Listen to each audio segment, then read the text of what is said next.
have been completely and totally obliterated.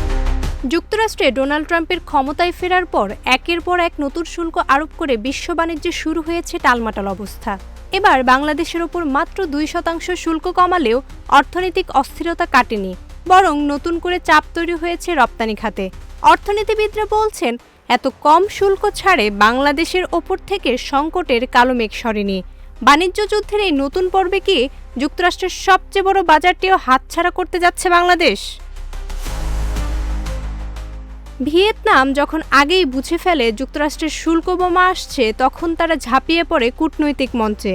একদিকে ট্রাম্পের সঙ্গে ফোনালাপ, অন্যদিকে চীন নির্ভরতাও কমানোর কঠিন শর্ত মেনে নেয়। ফল 26% শুল্ক কমিয়ে নিয়েছে তারা। আর বাংলাদেশ 28 দফা বৈঠকের পরও শুল্ক কমেছে মাত্র 2%। শুল্ক মাত্র 2% কমিয়ে 35% আরোপ করেছে ট্রাম্প প্রশাসন। এই হার ভিয়েতনাম বা ভারতের থেকেও বেশি। 2024 সালে যুক্তরাষ্ট্রে $840 কোটি পণ্য রপ্তানিতে আগে শুল্ক লেগেছে $126 কোটি।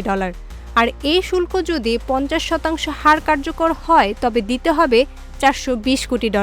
এই শুল্কের ভার বাংলাদেশের জন্য এক বিশাল অর্থনৈতিক ধাক্কা, মত রপ্তানিকারকদের। বিশেষজ্ঞরা বলছেন, দর কষাকষিতে বাংলাদেশের বড় ব্যর্থতা। ব্যবসায়ীদের বাদ দিয়ে আমলা নির্ভর আলোচনায় যাওয়া, পররাষ্ট্র মন্ত্রণালয় ও বাণিজ্য বিশেষজ্ঞদের উপেক্ষা, ইউএসটিআর এর রিপোর্টে থাকা দুর্বলতা নিয়ে গোছানো প্রস্তাব না দেয়া।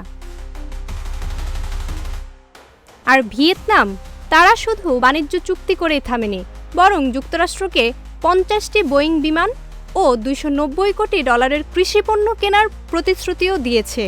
উল্টো আমেরিকার এসইউভি গাড়ির বাজার পর্যন্ত খুলে দিয়েছে শূন্য শুল্কে।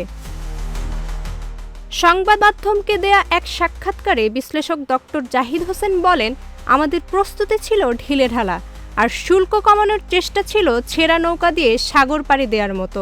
অন্যদিকে সিপিডির ডক্টর ফাহমিদা খাতুন জানাচ্ছেন, 50% শুল্ক কার্যকর হলে শুধু পোশাক খাত নয়, বাংলাদেশের পুরো অর্থনীতিই কাঁপবে। এখন ট্রাম্প প্রশাসনের শুল্ক নীতি থেকে বাংলাদেশ কি পারবে ভয়ঙ্কর এই শুল্ক ঝড় থেকে বাঁচতে? জান্নাতুল মর্পিতা, প্রজন্ম 24।